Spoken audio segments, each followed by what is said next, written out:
निर्मल बहती गंगा, ऊंचे पहाड़ और शुद्ध हवा, ये है उत्तराखंड की पहचान। यह राज्य अपनी प्राकृतिक सुंदरता, धार्मिक महत्व और समृद्ध संस्कृति के लिए जाना जाता है। आज जिंदगी विद ऋचा में हम आए हैं इस देवभूमि की यात्रा पर और यहाँ हम मिलेंगे उत्तराखंड के मुख्यमंत्री पुष्कर सिंह धामी से। आज पुष्कर जी से बात होगी उनके निजी जीवन की, राजनीति की, उत्तराखंड के विकास के मुद्दों की और साथ ही बात होगी सिलक्यारा टनल रेस्क्यू ऑपरेशन की भी। तो चलिए जिंदगी विद ऋचा में मिलते हैं पुष्कर धामी जी से। पुष्कर जी, बहुत बहुत स्वागत है आपका जिंदगी विद ऋचा में। जी, बहुत धन्यवाद आपका। नमस्ते पुष्कर जी, मुझे लगता है बात सबसे पहले सिलक्यारा टनल और ये पूरा रेस्क्यू ऑपरेशन, इसी से मुझे शुरू करनी चाहिए। बहुत मुश्किल वक्त था सबके लिए, श्रमिकों के लिए, रेस्क्यू ऑपरेशन से जुड़े लोगों के लिए, लीडरशिप के लिए। लेकिन मैं अगर सीएम से नहीं, व्यक्तिगत तौर पर पुष्कर धामी से जानना चाहूँ, आपके लिए वो 17 दिन कितना मुश्किल वक्त था?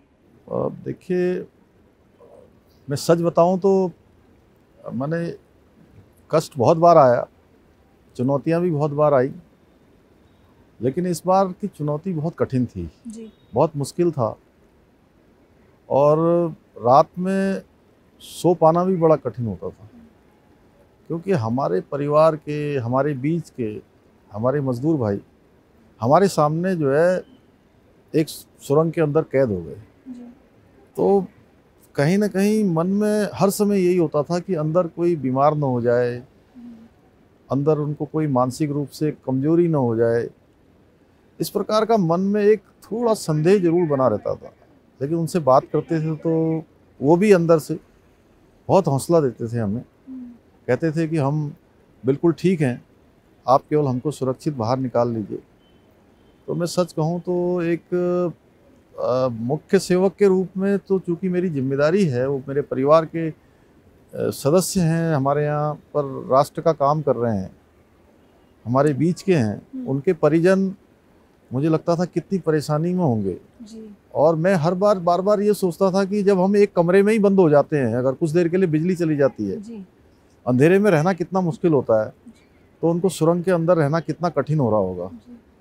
तो ये सोच कर मैं आपको कह सकता हूँ कि अत्यंत पीड़ादायक था। लेकिन उसके बाद भी भगवान की ऐसी कृपा हुई और हमारे प्रधानमंत्री जी का बहुत उन्होंने हमको साहस दिया, बहुत उन्होंने हमको हर चीज़ के लिए कोई भी कमी नहीं होने दी।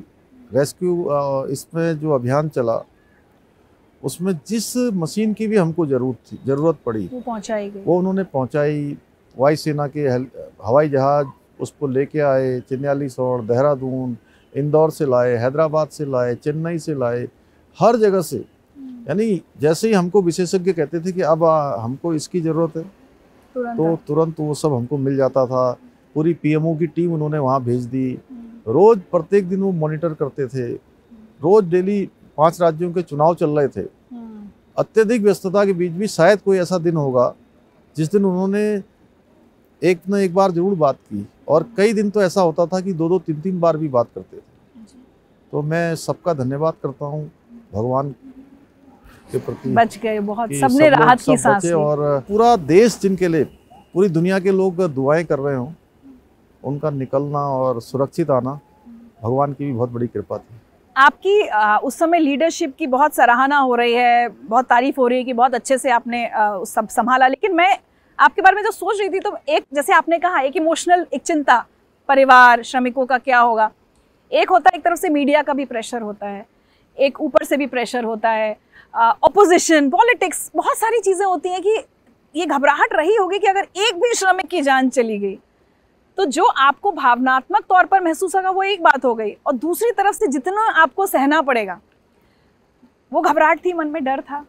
नहीं, मुझे भगवान पर पूरा भरोसा था कि ये सब सुरक्षित निकलेंगे।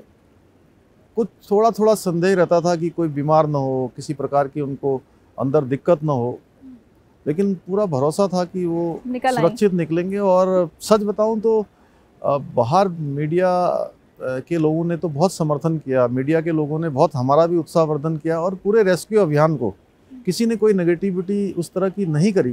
कहीं पर भी कोई ऐसा नहीं किया कि जिससे वो ऑपरेशन प्रभावित होता, हम लोग हतोत्साहित होते। उन्होंने भी हमारे साथ भगवान से प्रार्थना करी। अपोजिशन ने भी कोई ठीक है, अब अपोजिशन को जो करना था उन्होंने किया, लेकिन मैं तो ये कहूँगा कि ऐसे समय में सबकी जो भावनाएं हैं और जो क्रिया प्रतिक्रिया है वो सबकी एक समान होनी चाहिए, क्योंकि ये एक ऐसा आपदा का क्षण होता है कि इसमें जब सबकी प्रतिक्रियाएं एक जैसी होती हैं तो उसका प्रभाव अच्छा होता है।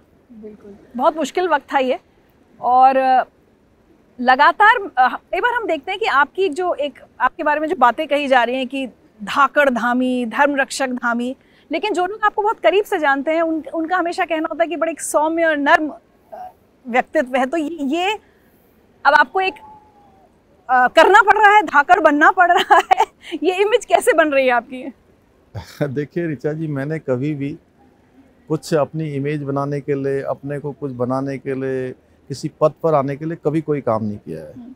और इस दायित्व में भी मुझे जो भी समय मिला है, मैंने कोशिश की है। बचपन से मेरा एक मानना रहा है कि कुछ बनने के लिए नहीं, कुछ करने के लिए करना है, और वो काम मैं यहाँ भी कर रहा हूँ। मैं एक सामान्य कार्यकर्ता हूँ, और सामान्य कार्यकर्ता को मेरी पार्टी ने अवसर दिया। माननीय प्रधानमंत्री जी ने एक, मैं कहूँ कि उन्होंने हमको उंगली पकड़ के चलना जैसा सिखाया। बोलने में भी बड़ा संकोच होता था शुरू में, और कई जगह पर जो अभिव्यक्ति होती है वो भी बहुत अच्छे से नहीं होती थी, लेकिन उन्होंने इतना साहस प्रदान किया, इतना सारा मार्गदर्शन किया, उसके कारण से आज काम कर पा रहे हैं। और मैं धन्यवाद करता हूं सबका कि मेरे जैसे सामान्य कार्यकर्ता को अवसर दिया है।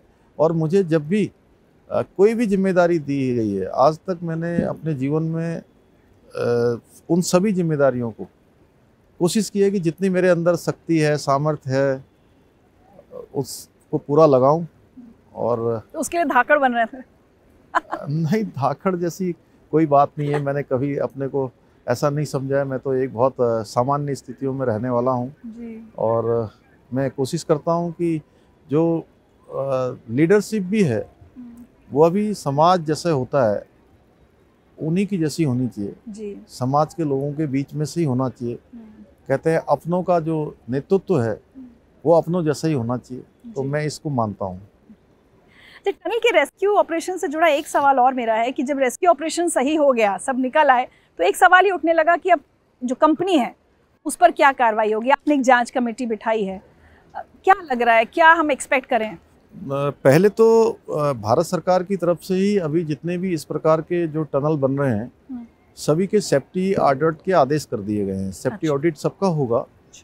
लेकिन उत्तराखंड के अंदर टनल का काम काफ़ी जगह पर चल रहा है, क्योंकि टनल, सड़क, ऐसे जितने भी काम जो राज्य के अंदर हो रहे हैं, हम उन सभी कामों की समीक्षा करेंगे जी। अभी तो हमारा पहला काम था कि सबसे पहले लोगों को सबको सुरक्षित बाहर निकालना, इसलिए हमने अन्य बातों पर उस समय चर्चा नहीं करी है। जी। लेकिन लोगों की ज़िंदगी सुरक्षित रहे और वो बिना किसी डर के, बिना किसी भय के अपने को सुरक्षित मान के काम कर पाएँ, ऐसी स्थितियां जरूर हम बनाएंगे। और आपके लिए ये बहुत इम्पोर्टेंट इशू भी है और मेरे ख्याल से चैलेंज भी है कि उत्तराखंड जहाँ टूरिज्म भी है, इतना पहाड़ हैं, आपको पर्यावरण का भी ध्यान रखना है और विकास का भी, तो एक ये बड़ी एक रस्सी पर चलने जैसा एक बैलेंस करने जैसा काम है। आप देख रहे हैं गंगा जी इतनी स्वच्छ जा रही हैं, शुद्ध जल देने का काम, शुद्ध वायु देने का काम। आप दिल्ली से आई हैं, वहाँ का AQI कितना है? बिल्कुल। और यहाँ आप कैसा महसूस कर रही है? अच्छा लगा जी। है इतना जो हमारा यहाँ का पूरा भूभाग है हमारे राज्य का, उत्तराखंड का 72% आज फॉरेस्ट है। हमारे यहाँ बड़े बड़े हिम के ग्लेशियर हैं, पर्वतों की श्रृंखलाएं हैं, वनों से आच्छादित है। उनको बचाना कितना बड़ा चैलेंज है।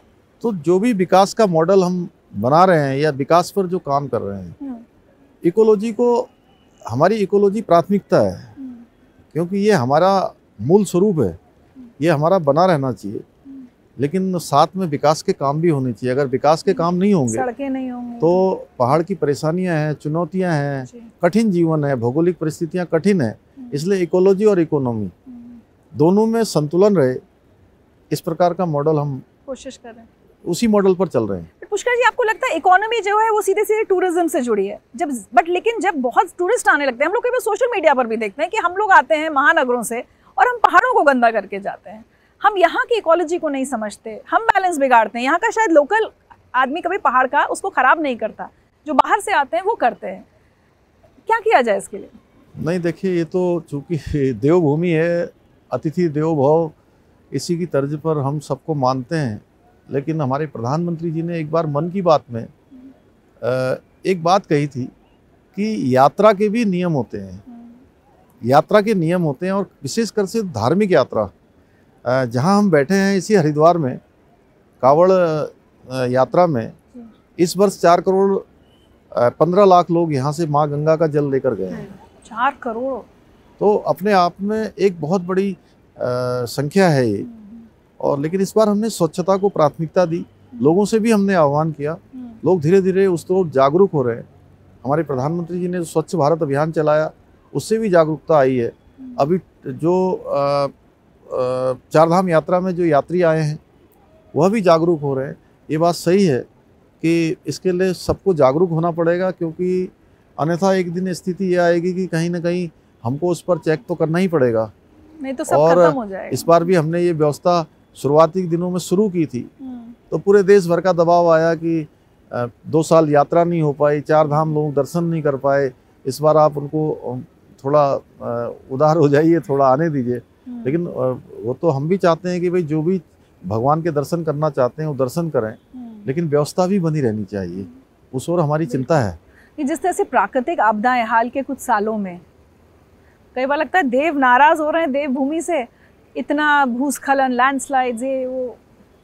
यहाँ की देखिए ये बड़ी चुनौती है उत्तराखंड राज्य, हिमालयीन राज्यों की कि प्रत्येक वर्ष किसी न किसी रूप में हमको आपदाओं का सामना करना पड़ता है। अभी सिलक्यारा का ये टनल की आपदा थी, पिछले साल हमारी जो है रेणी की आपदा थी, धारचूला के पास एल धारा, कभी आपने सुना होगा बहुत पहले मालपा का हुआ था, केदारनाथ की त्रासदी, उत्तरकाशी में हमारी बर्णावत पर्वत की त्रासदी, इस वर्ष भी जोशीमठ, अतिवृष्टि, ये सब आपदाओं का हमें प्रत्येक वर्ष किसी न किसी रूप में सामना करना पड़ता है। लेकिन ये बात जरूर है कि जो पर्यावरण है वो शुद्ध रहना चाहिए, और हमारी तो पहचान भी यही है कि ये हमारा मूल मैं कहूँगा देवभूमि का जो स्वरूप है वो इन सब से जुड़ा हुआ है, स्वच्छता से भी जुड़ा है, पर्यावरण से भी जुड़ा हुआ है।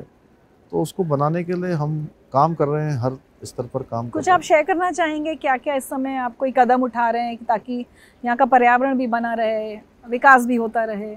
नहीं, देखिए, जो भी निर्माण कार्य हो रहे हैं, जैसे पहाड़ों में अब जो भी शहर हमारे बसे हुए हैं, उन शहरों की हम एक तो बेयरिंग कैपेसिटी, कितना भार वो वहन कर सकते हैं, उस पर हम काम कर रहे हैं कि जिससे कि जो अत्यधिक निर्माण की आपाधापी है वो ना हो। जोशीमठ शहर में भी चूँकि बहुत पहले से वहाँ पर निर्माण होता रहा, और सब चीज़ें तब सामने आई जब आपदा जैसी स्थिति बन गई, भूस्खलन बन गया, तो इसके बाद हमने ये निर्णय लिया है कि हम इसको करेंगे। माँ गंगा जो जहाँ हमारे प्रधानमंत्री जी ने नमामि गंगे अभियान देश के अंदर शुरू किया है, हमने ये संकल्प लिया है कि उत्तराखंड की जो सीमा रेखा है उस सीमा रेखा तक माँ गंगा के जल को A क्लास का भेजेंगे, यानी शुद्ध पीने लायक। तो उसके लिए जो सीवरेज ट्रीटमेंट प्लांट बन रहे हैं, STP और जो अन्य उपाय हो सकते हैं, जो गंदे नाले, गंदे सीवर जो इसमें आते थे, उसको धीरे धीरे हमने बहुत उसकी तरफ ले गए, सीमित कर दिया है। चलिए, मुझे लगता है राजनीति की और मुख्यमंत्री के काम की बातें तो बहुत होती रहेंगी, थोड़ा सा आपके निजी जीवन के बारे में जानने की मैं कोशिश करती हूँ आज। गांव में पले बढ़े, एक फौजी पिता का बेटा, कभी सोचा था राज्य के मुख्यमंत्री पद तक पहुंच पाएगा वो बच्चा? देखिए, मैं चूँकि बचपन से बहुत, जैसे एक सामान्य परिवार होता है, एक सैनिक परिवार में पला बड़ा, तो वो सब चीज़ें देखी थी, और उन्हीं सब में लालन पालन जो भी हमारा हुआ, और बहुत ग्रामीण प्रवेश में हुआ है। तो कभी राजनीति में आने की बचपन में कभी कोई ऐसी बात तो मन में नहीं आई, लेकिन जैसे जैसे शिक्षा के लिए, उच्च शिक्षा के लिए मैं लखनऊ विश्वविद्यालय गया। जी। वहाँ विद्यार्थी परिषद के कार्यकर्ता के रूप में काम करना शुरू किया। फिर राष्ट्रीय स्वयंसेवक संघ की शाखाओं में भी जाना शुरू हुआ और धीरे धीरे छात्र राजनीति में आए और आते आते ये सब दायित्व मिलते चले गए। बस होता चला गया, ऐसा कभी सोचा नहीं था। कैसा था बचपन, क्या अभाव थे बहुत? थोड़ा उस अपना बचपन शेयर कीजिए। देखिए, मैं बहुत सीमांत क्षेत्र में पैदा हुआ। कराली छीना से भी एक गांव है आगे, पिथौरागढ़ जनपद में। अच्छा। बिल्कुल नेपाल बॉर्डर के नज़दीक। और एक क्लास में मुझे लगता है 4 साल का या मैं 5 साल का रहा होऊंगा, अब मुझे ठीक से ध्यान नहीं आ रहा। जब बचपन की याद है, काफ़ी दूर स्कूल पढ़ने के लिए जाना पड़ता था जब मैं छोटा छोटा था। कभी गिर भी जाते थे पहाड़ों में ऐसे। मुझे लगता है कम से कम 3-4 किलोमीटर तो होगा पैदल जाना होता था पहाड़ों पर 3-4 किलोमीटर। और छोटे बच्चे के रूप में सब जाते थे, हम भी जाते थे उसी में। फिर उसके बाद मैं खटीमा आ गया। तो खटीमा आया तो जो मेरा गांव है नगला तराई है बोलते हैं, ये भी नेपाल बॉर्डर के किनारे है।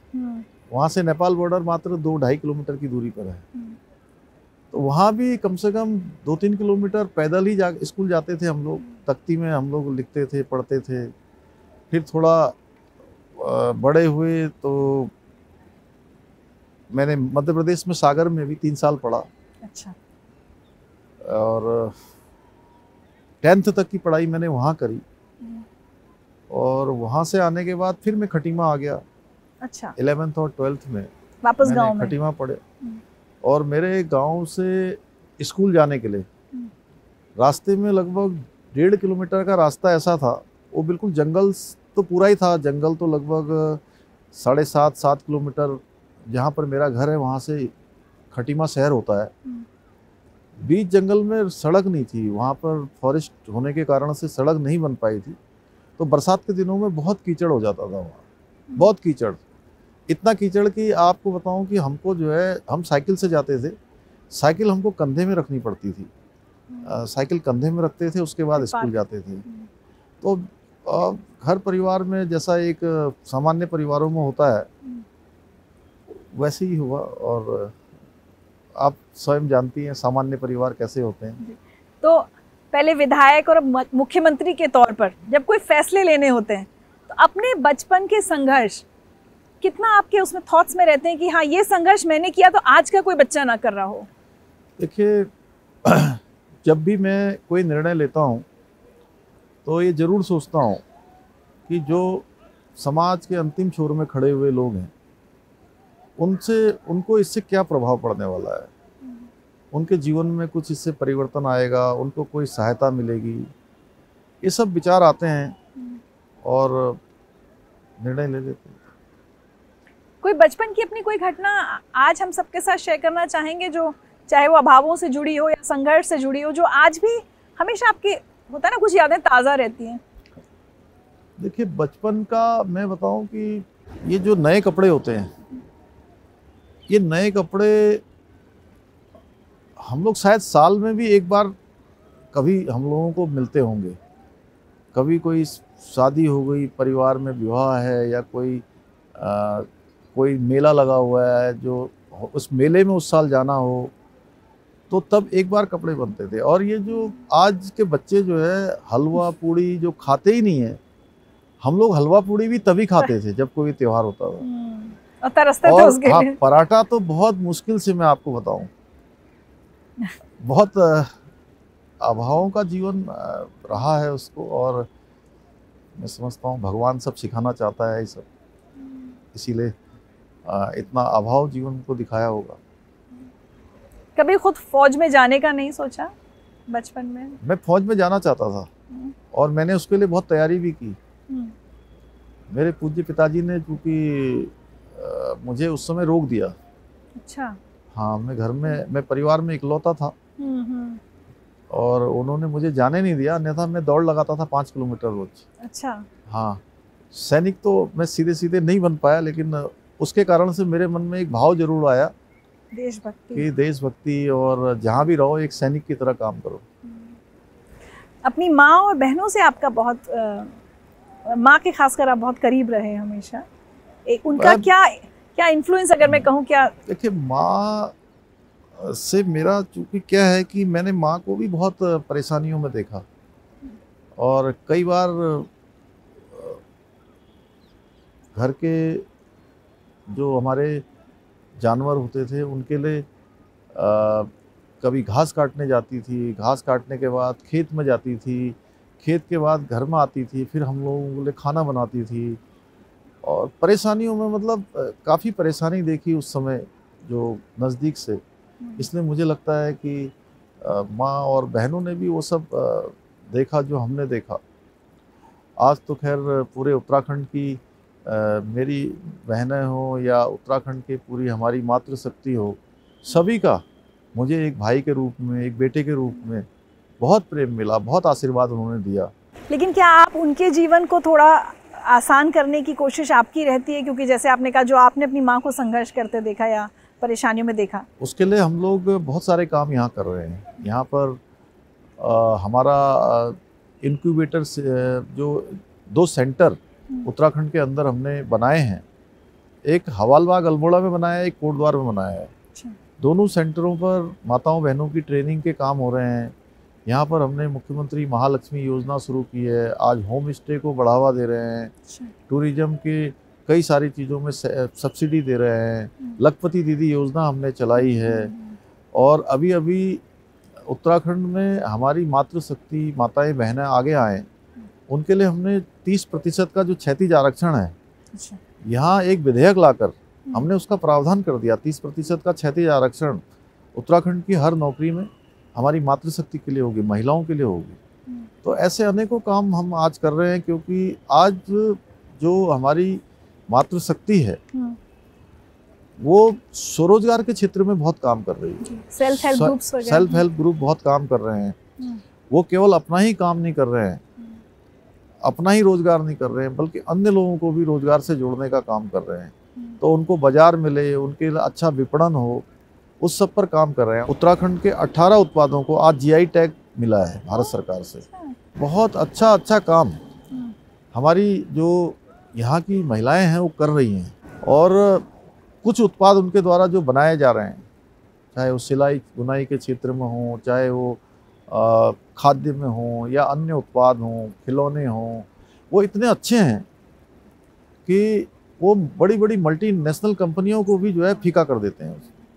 तो उन सब के प्रोत्साहन के लिए हम योजना बना रहे हैं, हर क्षेत्र में बना रहे हैं, हॉर्टिकल्चर के क्षेत्र में, अन्य क्षेत्रों में, स्वरोजगार के क्षेत्र में जो भी योजनाएं हैं उसमें हमारी मातृशक्ति ध्यान में है। हाँ, वो हमारी प्राथमिकता में है।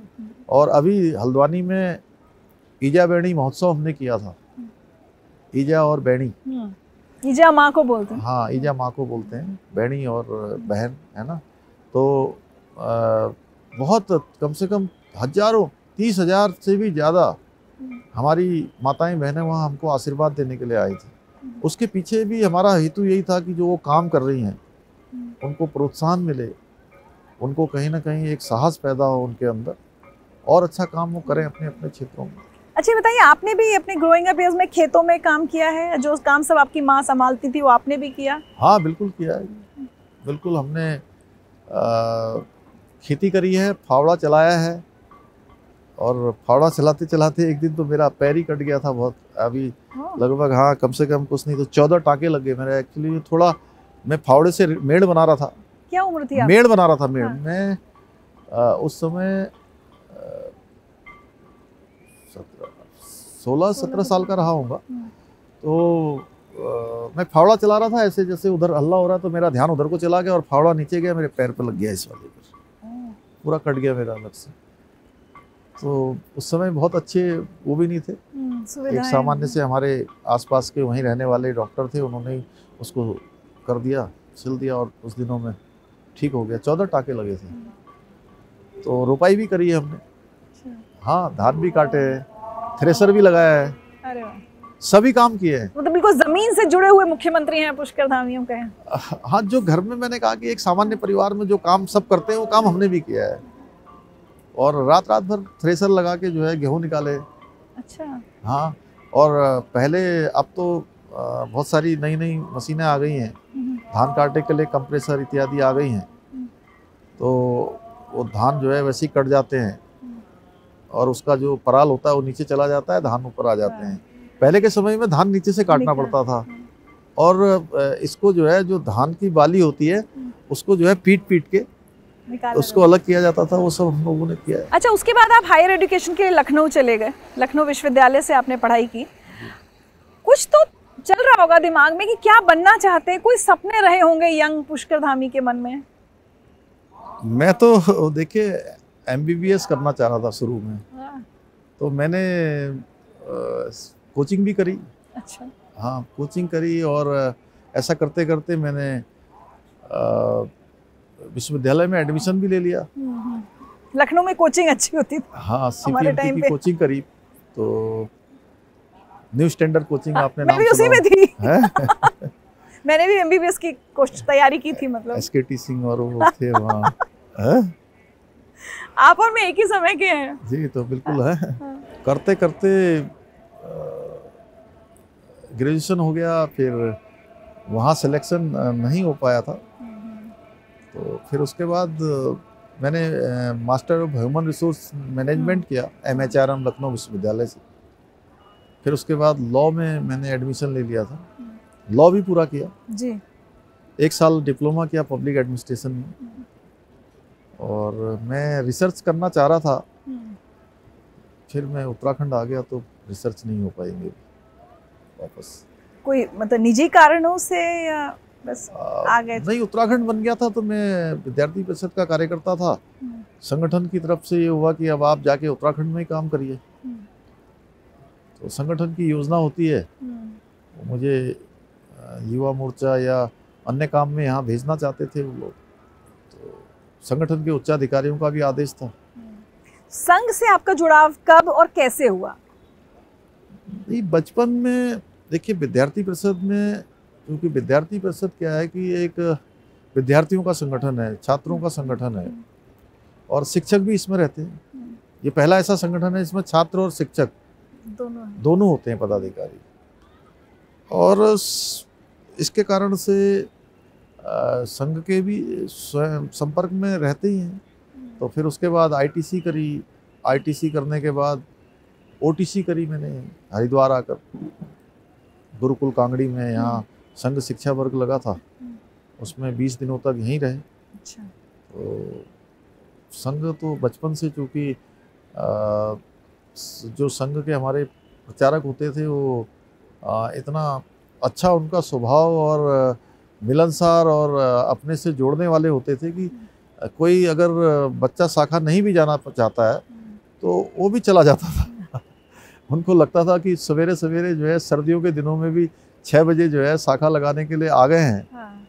तो और आपके दरवाजे पर आकर कहते थे, अरे उठो भाई, आज शाखा नहीं चलोगे क्या? आप जाते थे? हाँ, शाखा जाते थे। बचपन से शाखा? बचपन से शाखा गए। बट पुष्कर जी, क्या होता है ना, आपने इतनी देखिए प्रोफेशनल एजुकेशन सब किया, ह्यूमन रिसोर्स में भी, लॉ में भी, और कई बार आज भी मुझे लगता है, हालांकि अब थोड़े बदलाव आ रहे हैं, लेकिन एक धारणा हमेशा रही कि अरे राजनीति बिल्कुल राजनेताओं के, नेताओं के लिए है, पढ़े लिखे लोग या आम लोगों के लिए नहीं है, जो जाएगा वो सर्वाइव नहीं कर पाएगा, इतनी पॉलिटिक्स होती है, इतनी सब बातें हम लोग हमेशा सुनते रहे हैं।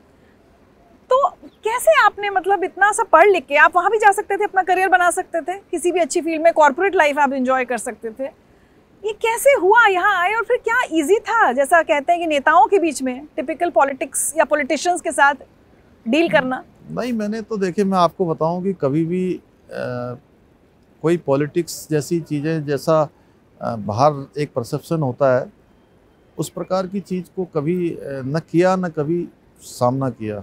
अच्छा, और सुनने में बड़ा विश्वास नहीं होता। नहीं, हमेशा एक सच्चाई से काम करते रहे, और जो हमारा संगठन है, संगठन के उच्चाधिकारी लोग हैं हमारे, उन सब लोगों ने स्वयं वो जिम्मेदारी देते चले गए, जगह जगह जिम्मेदारियां दी। और बहुत बार ऐसा लगता है कि जब हम उनसे कहते थे कि मुझे एक आध बार मैंने इच्छा व्यक्त करी कि मुझे मंत्री बनना ये, और या इस तरह से मुझे दायित्व दीजिए, तो उस समय दायित्व नहीं मिल पाया। एक बार नहीं 2-3 बार ऐसा हुआ, निराशा भी हुई। हाँ, लेकिन अचानक जब मैंने कभी सोचा भी नहीं था कि मुझे ऐसे समय में मुझे ये जिम्मेदारी दे दी जाएगी। हमारे प्रधानमंत्री जी ने, पार्टी ने एकदम से जिम्मेदारी दे दी, और एक बार नहीं 2-2 बार मुझे ये जिम्मेदारी मिली। ऐसे समय में भी मिली जब मैं पार्टी की सरकार तो बन गई, लेकिन मैं चुनाव जीत नहीं पाया था। लेकिन उसके बावजूद भी जो है पार्टी ने जिम्मेदारी दी, हमारे प्रधानमंत्री जी ने मेरे ऊपर विश्वास व्यक्त किया। इसलिए लगता है कि कभी ऐसा शायद अन्य पार्टियों में कुछ होता हो, मैं नहीं जानता उनके इंटरनल पॉलिटिक्स कैसी होती होगी। आपको सर्वाइवल के लिए लड़ाई नहीं लड़नी पड़ी। भारतीय जनता पार्टी में इस प्रकार का नहीं देखा मैंने। भारतीय जनता पार्टी में कार्यकर्ताओं का हमेशा सम्मान होता है। लेकिन जब मुख्यमंत्री का ताज भी मिला आपको, तो अभी की अगर बात करें तो वो ताज बिल्कुल कांटों का ताज की तरह था। बहुत मुश्किल हालातों में आप मुख्यमंत्री बने। How challenging was that? पहली बार में तो देखिए, मैं ऐसे समय में बना था कि जब बिल्कुल चुनाव आने वाला था, और लेकिन कठिनाई जितनी भी आई हो, हमारा नेतृत्व, हमारे प्रधानमंत्री जी हमेशा उन्होंने एक जैसे परिवार के बच्चे को सब सपोर्ट करते हैं, हर तरीके से करते हैं, वो उन्होंने हमेशा मेरे साथ किया। इसलिए मुझे कभी भी जो कठिन से कठिन स्थिति भी थी, मैं आपको बताऊं, तो कभी ऐसा लगा नहीं कि बहुत मैं कठिनाई में हूँ, मैं अकेला हूँ। बट कभी दुविधा लगी कि अभी ये पद लूं या नहीं लूं? इतने मुश्किल हालात में मुख्यमंत्री बदले जा रहे हैं। नहीं, ऐसा मैंने कभी नहीं सोचा, क्योंकि मुझे, और ये मैंने कभी इसी पद में नहीं, किसी भी पद में, किसी भी जिम्मेदारी में जो पार्टी ने दी, एक सिपाही की तरह कि भाई आप काम दे दिया, आप करना है, आगे तो जो होगा जनता तय करेगी, भगवान तय करेंगे, लेकिन मैं अपना काम पूरा करूंगा। और उसके लिए मैं जितना मेरे अंदर सामर्थ्य था मैंने पूरा लगाया। पूरे चुनाव में जहां प्रदेश के कोने कोने में चुनाव से पहले मुझे जाना था, मैं गया। एक एक दिन में, कभी कभी 3-3 जिलों में भी मैं एक साथ गया। एक दिन में 3 जिलों में कार्यक्रम किए, और अंतिम कार्यक्रम देहरादून में आके करता था। कुछ अलग पढ़ रहे थे, राजनीति में आ गए, विधायक का चुनाव हार गए, लेकिन मुख्यमंत्री बन गए। क्या लगता है आपको, अपनी जब लाइफ की पैटर्न देखते हैं तो आपको क्या लगता है, ये are you a destiny's child? मतलब बस ये सब आपके भाग्य में लिखा है इसलिए मिल रहा है? किसको श्रेय देते हैं आप? मैं देखिए, ऐसा है कि ये मानता हूँ कि कर्म करते रहना चाहिए, और जैसा कहा है कर्म करते रहिए, फल की चिंता मत करिए। तो कर्म पूरा करना चाहिए, शिद्दत से करना चाहिए। जैसे मैं ये सोचता कि मैं कठिन समय में मुझे मुख्यमंत्री बना दिया है, और अब 6 महीने में क्या हो सकता है, ये मैंने एक दिन भी नहीं सोचा। ऊपर से उसमें जो सबसे बड़ी प्रेरणा थी वो हमारे प्रधानमंत्री जी थे। उनकी प्रेरणा से हमको जो है कोई काम कठिन नहीं लगा। लेकिन डे टू डे चैलेंजेस तो आपको झेलने हैं ना, आपको सामना करना है। मैं उनको बहुत आसानी से उनका सामना करता हूँ, और मैं बहुत परेशान नहीं होता। जितने भी चैलेंजेज आए हैं, आपने देखा होगा, सब गंगा मैया की कृपा से, भगवान की कृपा से, हमारे प्रधानमंत्री जी के आशीर्वाद से, सारे चैलेंजों पर भगवान ने जो है कहीं ना कहीं उनको समाधान की ओर ले गए। आपके बारे में मैं कुछ पढ़ रही थी, मुझे बड़ा अच्छा लगा। जब आप विधायक थे उस समय भी आप अपने बेटे को शायद एक आंगनबाड़ी केंद्र में भेजते थे। मेरे क्या है वो? मेरे दोनों ही बेटे गांव में ही पैदा हुए, अच्छा। और दोनों की पढ़ाई आंगनबाड़ी केंद्रों में हुई। दोनों आंगनबाड़ी में 2-2, 3-3 साल तक पढ़े हैं। उसके बाद वो खटीमा के एक प्राइवेट स्कूल में उन्होंने जाना शुरू किया। तो घर में गाड़ी थी, 1 गाड़ी 2 गाड़ी, और पहले से क्योंकि सभी साधन थे, वो अलग गाड़ी से भी जा सकते थे। कुछ लोग कहते भी थे कि इनको जो है अलग गाड़ी से भेज दीजिए, आप तो विधायक हैं। तो घर में भी थोड़ा रहता था कि थोड़ा सुरक्षा के कारण से, उस कारण से मैंने कहा नहीं, जिसमें सब बच्चे जाते हैं गांव के, अच्छा। उसी टेम्पो में ये भी जाएंगे। अच्छा। हाँ, टेम्पो से जाते थे, और वो इतना काम आया कि अब वो जब देहरादून आए हैं तो देहरादून में जो माहौल है उसमें भी एडजस्ट करने में उनको दिक्कत नहीं हुई, क्योंकि डाउन टू अर्थ शुरू से रहे हैं। अच्छा। हाँ, तो उनके अंदर कभी ये नहीं आना चाहिए कि हम कुछ लोगों से अलग हैं। ये मैंने उनको पूरी तरह से एक पिता के रूप में जो मैं उनको एक संस्कार कहिए, शिक्षा कहिए, जो मेरी नैतिक जिम्मेदारी है, जो मैंने अपने पिताजी से सीखा था, मैंने कोशिश करी कि वो भी आगे बढ़े उसी तरह से। ये ज़्यादातर ना लोग ये सवाल महिलाओं से पूछते हैं और मुझे लगता है ये सवाल पुरुषों से भी पूछा जाना चाहिए। वर्क लाइफ बैलेंस, आप एक मुख्यमंत्री हैं, बहुत व्यस्त रहते हैं, परिवार पर, बच्चों पर कितना ध्यान दे पाते हैं, कैसे बैलेंस करते हैं? अब देखिए, बैलेंस जैसी कोई बात नहीं है, क्योंकि परिवार के लोग भी अब ये जानते हैं कि मेरी जिम्मेदारी है और बहुत ज़्यादा रहता नहीं है। दोनों ही बेटे अब कभी हमको नहीं कहते कि पापा हमको कहीं घुमाने ले जाइए, क्योंकि वो बल्कि मेरी धर्मपत्नी कभी कहती भी थी तो वो दोनों ही के दोनों ये कहने लगते हैं कि पापा को बहुत काम है। तो मुझे लगता है कि ये मेरे लिए बहुत बड़ा एक वो है कि जब परिवार के बच्चे जो है छोटे, अभी ज़्यादा उम्र नहीं है उनकी, 11-12 साल के हैं। अच्छा।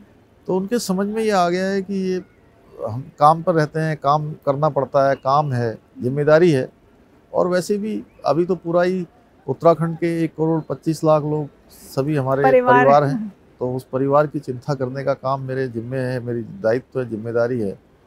तो उसमें मुझे कोई व्यक्तिगत अगर मैं परिवार देखूं तो मैं समझता हूं कि मैं अपने साथ भी और अपने दायित्व के साथ भी ठीक प्रकार से न्याय नहीं कर रहा हूं। आप चाहेंगे कभी आपके बेटे भी राजनीति में आए, मतलब ऐसा सोचते हैं आप? देखिए, ये तो भविष्य में तय होता है कि कौन किस क्षेत्र में जाएगा, लेकिन हमारे यहाँ तो हम लोग कभी भी इसके पक्षधर नहीं रहे हैं कि बिना किसी काम करे कोई भी किसी उसमें आ जाए जो उसके परिवार में होता रहा है, या राजनीति में जो लोग करते रहे हैं, राजनीति हो या समाज का कोई भी क्षेत्र हो। दक्षता होनी चाहिए पहले तो उनके अंदर, जो है काम करने की वो पोटेंशियल होना चाहिए, काम करना आना चाहिए, अच्छी पढ़ाई लिखाई, अच्छा जो है एजुकेशन, अच्छे संस्कार, ये सब देंगे और जिसको जहाँ जाना है वो जाएगा।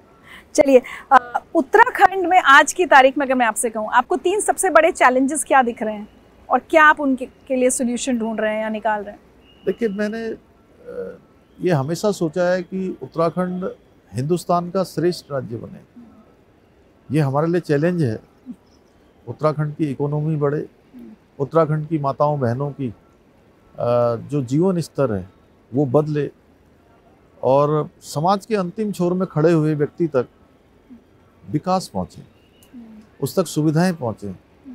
इसको हमने चैलेंज के रूप में लिया है और काम कर रहे हैं। इसीलिए अभी destination Uttarakhand investor global summit हम कर रहे हैं और उसके लिए हमने पिछले 4 महीने से लगातार तैयारियां की हैं। हम विदेशों में भी गए हैं, देश के अंदर भी, चेन्नई से लेकर मुंबई, अहमदाबाद, इन्वेस्टमेंट से लाने के लिए, इंडस्ट्री लाने के लिए, इन्वेस्टमेंट लाने के लिए। फिर वही चैलेंज आ जाएगा, विकास वर्सेस पर्यावरण। वो देखिए, ऐसा है कि जो हमारा पर्वतीय भूभाग है वहाँ पर जिस प्रकार की इंडस्ट्री जा सकती है, वहाँ के भूगोल के अनुरूप, वहाँ की जो परिस्थितियाँ हैं उसके अनुरूप वो कर रहे हैं। लेकिन हमारा जो ये हरिद्वार है, उधम सिंह नगर है, देहरादून का कुछ इलाका है, ये हमारे पास बहुत बड़ा इंडस्ट्री का पहले से ऑलरेडी बहुत बड़ा हब है। फार्मास्यूटिकल आज पूरे देश का 22% हम यहाँ से करते हैं। ऑटोमोबाइल सेक्टर में हमारे यहाँ बहुत काम है, इंडस्ट्री के सेक्टर में बहुत काम है यहाँ पहले से। तो हमारे पास पहले से काफ़ी सारी ज़मीनें यहाँ पर हैं और काफ़ी इंडस्ट्रियाँ पहले से चल रही हैं। यहाँ जिस जगह हम बैठे हैं, हरिद्वार, अभी आपने कांवड़ की बात की, यहाँ आप एक कॉरिडोर का निर्माण कर रहे हैं। जिस प्रकार से हमारे प्रधानमंत्री जी ने काशी कॉरिडोर बनाया है, काशी में, बनारस में कॉरिडोर बनाया है, उसी की तर्ज पर ये हरिद्वार और ऋषिकेश पर गंगा कॉरिडोर बनाने का भी हमने निर्णय लिया है, जो 2026 तक हमारा बन जाएगा। अच्छा। हमने मंत्रिमंडल में उसका निर्णय ले लिया है, क्योंकि ये स्थान पूरा विश्वविख्यात स्थान है। हरिद्वार में माँ गंगा के दर्शन के लिए पूरी दुनिया के लोग आते हैं। आस्था और श्रद्धा का एक केंद्र है। हरिद्वार हमारा योग की राजधानी है, पूरे योग के रूप में, आयुष के रूप में। तो ये दोनों के बीच में कॉरिडोर एक बनना चाहिए। लोगों के लिए यहाँ चलने के लिए एक पथ होना चाहिए, है अच्छी व्यवस्था होनी चाहिए, अच्छा रिवर का जो फ्रंट है वो बनना चाहिए, तो उस पर काम कर रहे हैं हम लोग। और एक नई टाउनशिप की जो बात की थी आपने, वो क्या है? नई टाउनशिप, 2 टाउनशिप, अब मैदानी क्षेत्रों में तो बहुत टाउनशिप हमारी बन रही है और स्वतः ही बन रही है, कुछ प्राइवेट भी बन रही है, सरकार भी कुछ प्रोत्साहित कर रही है, लेकिन हमारे यहाँ 2 मंडल हैं, गढ़वाल मंडल, कुमाऊं मंडल। दोनों ही मंडलों के पर्वतीय क्षेत्र में 2 जगह पर हमने ये तय किया है कि 2 नए शहर बनाएंगे। अच्छा। हाँ, कब उसको तक बन मास्टर प्लान के अनुरूप उसमें हम जमीन की तलाश कर रहे हैं कि उसका सर्वे कर रहे हैं कि कौन से स्थान पर वो सारी चीज़ें हमको मिल सकती हैं जहाँ अच्छी टाउनशिप बन जाए, तो उसके लिए काम कर रहे हैं। चलिए मेरे आखिरी 2 सवाल, क्योंकि अब गंगा आरती का समय हो रहा है। आपकी सबसे बड़ी स्ट्रेंथ और सबसे बड़ी वीकनेस आपको क्या लगती है? सबसे बड़ी स्ट्रेंथ मैं कहूँ तो मैं देखिए बहुत कर्म करने पर विश्वास करता हूँ। एक तो हाँ, मैं कभी ये नहीं सोचता हूँ कि ऐसे ही हो जाएगा, ऐसे ही हो जाएगा। कर्मयोगी हैं आप? कर्मयोगी कहिए या कर्म पर विश्वास करने वाला हूँ, और उसमें और परिश्रम करने से मैं कभी मतलब परिश्रम से पीछे नहीं रहा हूँ, और ये आपको दिखता भी होगा। वैसे मतलब दिन भर में जो है कभी मैंने अभी तक वैसे मैंने कभी छुट्टी भी नहीं ली है, कभी मैं अपने काम से अलग भी नहीं गया हूँ। कमी में ये कह सकता हूँ अपनी की कमी है, मुझे लगता है वीकनेस, कमजोरी कि मैं सबको अपनी तरह ही समझता हूँ। कमी कहिए या मेरी स्ट्रेंथ कहिए, ये भी क्योंकि मैं सब पर विश्वास करता हूँ। हाँ, और बहुत सरलता से मैं सबके साथ घुल मिल जाता हूँ। क्या बात है, वो तो आज मैं महसूस कर पा रही हूँ आपकी सरलता। तो अब कई बार लोग कहते हैं कि आप जो है इतना क्यों एकदम से वो करते हैं, इतना विश्वास कर लेते हैं। तो मैं मानता हूँ कि जब मैं अपनी तरफ से विश्वास करता हूँ तो सामने वाला भी मेरे विश्वास को नहीं तोड़ेगा। चलिए, गांव का वो छोटे से गांव का लड़का आज मुख्यमंत्री बन गया है, अब आगे के अपने जीवन के लिए क्या सपना है पुष्कर धामी का? अभी तो जो मेरी पार्टी ने, हमारे प्रधानमंत्री जी ने मुझे जो काम दिया है, उत्तराखंड को हिंदुस्तान का बिल्कुल टॉप राज्यों में लाना है। हर उत्तराखंड वासी को इसका गौरव हो। अपने लिए कोई सपना नहीं है, कोई और पद? मेरा यही सपना है कि हमारा उत्तराखंड जो है सर्वश्रेष्ठ बने। अच्छा। श्रेष्ठ बने, यही मेरे लिए सबसे बड़ा पद है, और इतनी जिम्मेदारी मुझे मेरी पार्टी ने दी है, हमारे प्रधानमंत्री जी ने दिया है। तो मैं समझता हूँ कि इस काम को मैं सब अच्छे से कर पाऊँ और ठीक से चीज़ों को धरातल पर उतार पाऊँ, माताओं बहनों के चेहरों पर, उनकी आंखों में एक चमक ला पाऊँ, तो मैं समझूंगा कि मैं धन्य हो गया। बहुत बहुत शुभकामनाएं हमारी आपके साथ हैं पुष्कर धामी जी, और एक बार फिर से बहुत बहुत बधाई और धन्यवाद जिस तरह से सिलक्यारा टनल का रेस्क्यू ऑपरेशन आपने किया। एक छोटा सा तोहफा मैं आपके लिए लेकर आई हूँ। बहुत धन्यवाद। अरे आप तोहफा लाई हैं।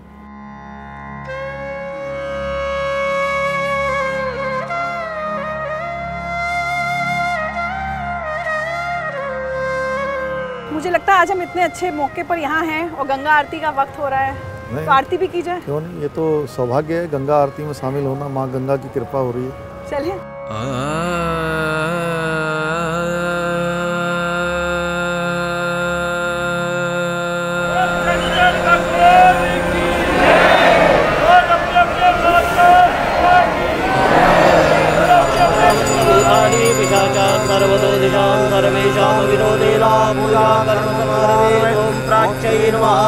ओम अवाच्यै नमः, ओम तदीच्यै नमः, ओम दीच्यै नमः, ओम अंतरिक्षाय नमः, ओम कर्मदुष्टै शर्वरी वदन्तय प्रिया दुर्गता शोभन सवन प्राण विषयामति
अब बच्चे के करियर की फिक्र नहीं, उसके अचीवमेंट्स पर फक्र होगा जब आपका बच्चा आम्रपाली ग्रुप ऑफ इंस्टीट्यूट्स में पढ़ेगा। Hotel management, management and commerce, engineering and computer application, pharmacy and education programs के लिए Amrapali group of institutes Haldwani. For admissions visit amrapali.ac.in।